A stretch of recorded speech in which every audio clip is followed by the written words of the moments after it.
ese reconocer larvario sin querer reconocer es la que genera la envidia de los mediocres. O sea, todo hombre reconoce esa dimensión, pero cuando uno se mantiene en la mediocridad, se mantiene en la necedad, dándose por alguien, no quiere reconocer esa dimensión. Eso genera la envidia. ¿Por qué? Porque reconocen, los mediocres, reconocen lo suficiente para que el sabio les muestre su necedad. Y no reconocen lo bastante para inclinarse ante el sabio y empezar a abandonar su necedad. ¿Entendéis la trampa? Todo hombre reconoce esa dimensión, pero no la toma en serio. Pero como la reconocen, cuando la ven patente en el sabio, la reconocen lo suficiente para defenderse de él y no lo suficiente como para entregarse. Por tanto, la actitud de la envidia es una actitud hipócrita y es la peor actitud. La peor actitud. Es la que rechaza al sabio, persigue al sabio, envidiándole en el fondo, reconociéndole y negándose a reconocerle. Todo esto sin casi darse cuenta. Respecto a lo del oro, que el peligro ahí está en falsificar. Pero ¿quieres decir en falsificar el oro o que se dé,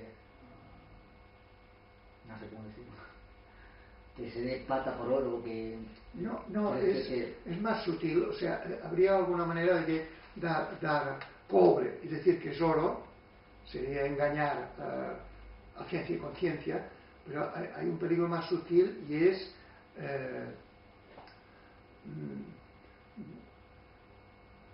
decir que das oro y creerte que das oro cuando estás dando cobre con un tanto de oro. Y cuanto más oro hay, más peligro es que lo cueles teniendo cobre. ¿Me explico? ¿Entendéis? No. Fijaros, yo puedo tener sabiduría y estar invadido por orgullo o por autosatisfacción.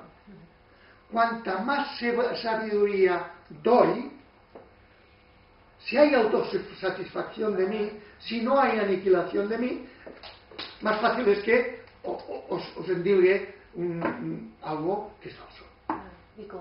Y que me engañe a mí y a vosotros. ¿Entendéis? Sí.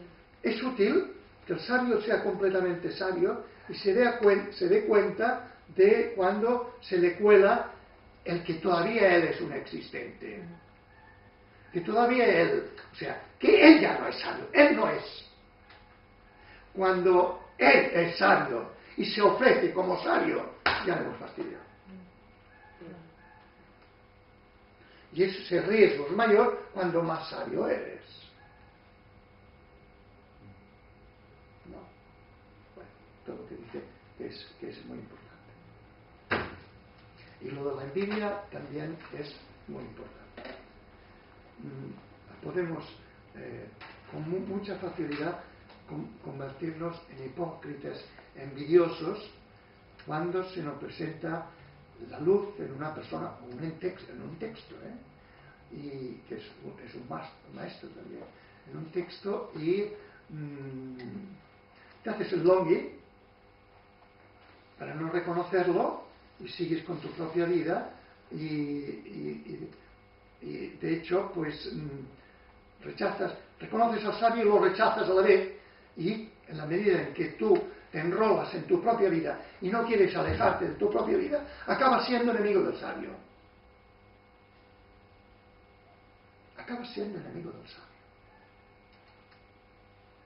Porque te amenaza. Enemigo envidiándole.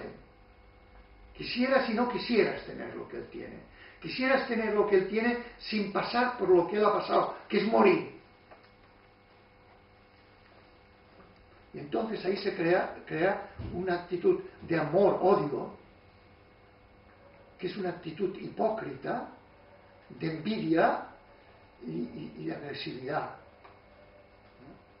Que es la que ha matado a todos los profetas y a todos los grandes.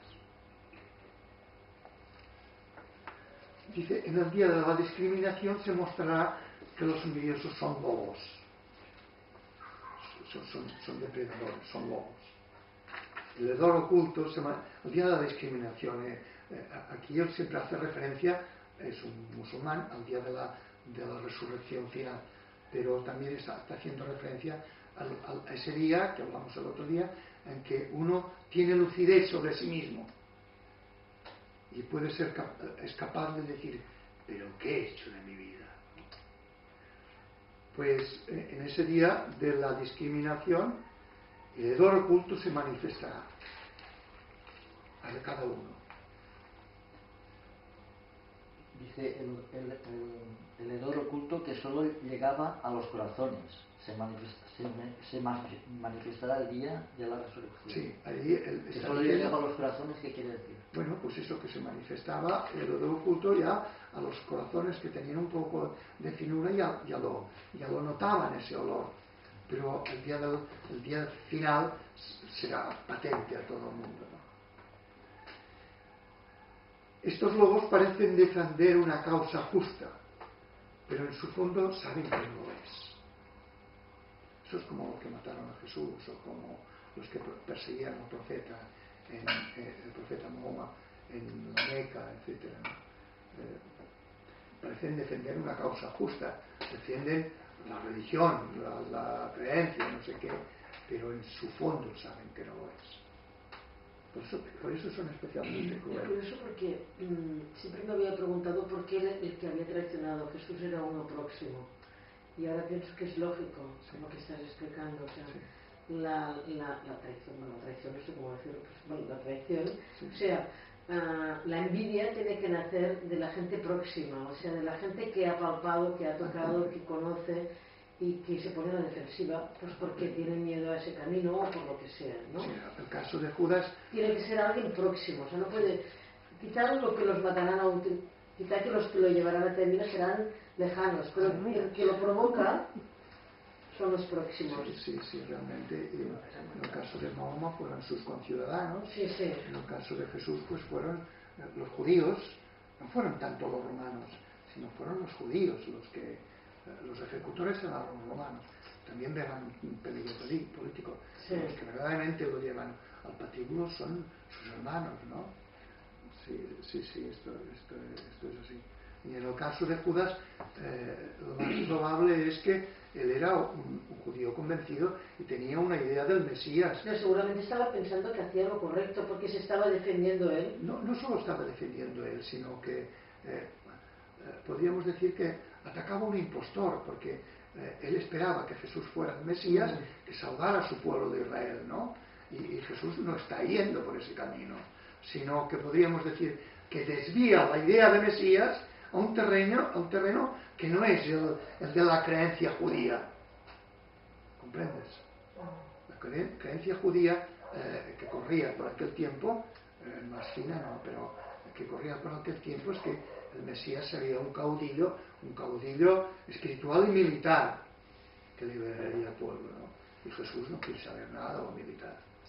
Sí, lo que pasa es que yo tengo la sensación de que es cierto esto que comentas, pero creo que en el texto hace un hincapié sobre las personas que ya han probado un poquitín, tienen ese hedor, saben perfectamente, lo han probado aunque sea poquito, etcétera. O sea, indistintamente de que en este caso Judas tenía una idea sobre el Mesías que iba, yo creo que precisamente lo que se sentía amenazado era, creo que el texto va por aquí, seguramente no sé si es este, pero me refiero a que incluso a nivel personal, yo lo estoy llevando a mi nivel personal, creo que muchas veces nos enfadamos con los textos o nos enfadamos o nos cerramos a los textos o